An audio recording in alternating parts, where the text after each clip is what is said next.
জিনিস খাদ্যর দাম বেশি, জিনিসের দাম তো গরুর দাম তো বেশি হবেই। 1 কেজি চাল পরে 60 টাকা দিয়ে কিনতে হয়, 3000 টাকা এক বছর চালের দাম, 55 কেজি ওজন। গরু আনার সময় রাস্তায় যে কষ্ট পরিশ্রম, মানে টাকার যে কষ্ট হয়, এই কষ্ট মানুষকে বলি বোঝানো যায় না। আমার নাম মোহাম্মদ আব্দুল হামিদ। আমি চাষাবাদ করি, কিছু গরু পুষি। এই গরু 3টা গরু 1 বছর পুষছি। আমি গরু ঢাকায় আসার প্ল্যান প্রোগ্রাম করি, আমাদের হাটে থেকে মানান বাছুর কিনি 1 বছর পালানোর পরে এটা গরু আমি আবার আগামীতে ঢাকায় আসার মন মানসিকতা তৈরি করি। ঢাকার সময় ঢাকায় আসি। গরু আনার সময় রাস্তায় যে কষ্ট পরিশ্রম, মানে টাকার যে কষ্ট হয়, এই কষ্ট মানুষকে বলি বোঝানো যায় না। গরু শুয়ে পরে, গা হাত পায়ে মুখে গোবর আসে, গরু যে কষ্ট করি ঢাকা শহরে আমরা নিয়ে আসি, এটা যদি সাধারণ যারা গরু কিনে তারা যদি দেখে গরু সম্বন্ধে বলে ধরে কী কষ্ট এটা। কালকে সন্ধ্যার দিকে বাড়িছি, আজকে ভোরবেলায় পৌঁছেছি। গরুরও মনে করে খাওয়া দাওয়া নেই, নিজেরও খাওয়া দাওয়া নেই।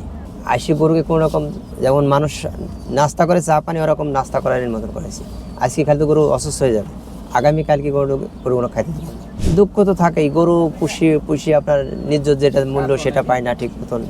1 কেজি চালের দাম 55 টাকা, 55-60 টাকা দাম 1 কেজি চালের দাম। আপনি বলে যে 1 কেজি মাংসের দাম 750-700 টাকা দাম বলে, কিন্তু যদি একটা লোক গরু পালে পোষে, পুষে যদি সেই লোকটা ব্যালেন্স করে দেখে যে কত টাকা খরচ, তাহলে বা সেই লোকটা অনুভব করবে যে গরুর কাছে প্রচুর খরচ। সেই লোকটার মুখ দিয়ে আসবে না গরু মাংসের দাম বেশি, জিনিস খাদ্যর দাম বেশি, জিনিসের দাম তো গরুর দাম তো বেশি হবেই।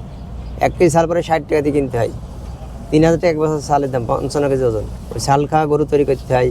মনে করেন একটা খ্যারের দাম 6 টাকা 7 টাকা খ্যারের দাম। গরু তো খাদ্যর দাম বেশি, আপনার গরুর খরচ বেশি হয়, তাই গরুর দাম বেশি।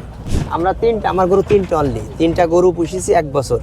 1 বছর 3টা গরু পুষে আপনার ঢাকা শহরে নিয়ে আসছি। যদি আল্লাহ আবার ভালো রাখে, আগামী যদি কোনো আপাত বিপদ না আসে, আগামীতে আবার যদি কপালে থাকে আবার আপনাদের ঢাকায় আসবো, হয় 3টা নাই, 2টা নাই, 4টা নিই। হ্যাঁ, অনেকে তো বলে, অসম্মান করে কথা বলে। একজন একটা কাস্টমার এসে বলে যে একটা দাম বলে কাস্টমার হয়তো খারাপ ব্যবহার করে গেল, ওতে আমাদের কিছু মনে করলে হয় না। আপনার কাছে আইসে একজন 5 রকম কথা বলবে, ওর বাড়ি চলে যায় মনে করেন। আমরা কিছু বললে তো সেই লোকটার সাথে খারাপ আচরণ হয়ে যাবে। আমরা খারাপ আচরণ করতে চাই না।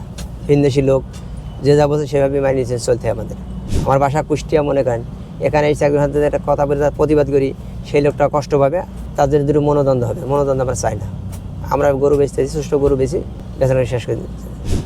ব্যবসা বলতে আপনার গরুর ব্যবসা, ঢাকা শহরওয়ালা গরু ব্যবসা করে। এখানে একটা ফার্ম দিল, ফেসবুকে গরু কিনলো, মনে করেন মেলা টাকা দিয়ে গরু কিনে ফেসবুকে। আমরা তো আর অত টাকা দিয়ে গরু কিনা বেচা করতে পারি না। আমাদের গরুতে খাওয়া হয়েছে খ্যার মানে বিচলি, কাঁচা ঘাস, ভুট্টা, ধান আর ছাল মানে সিল্কি। না, আমাদের অভিজ্ঞতা থাকে, আমরা গরু পুষি, গরুর মাধ্যম দিয়ে কিছু রোজগার হবে, স্বয়নিত প্রতি আমাদের উপরে আমরা ডিমান্ড করি, সংসার চালাই না, আমরা মন মানসিকতা তৈরি করি, তাছাড়া কিছু না।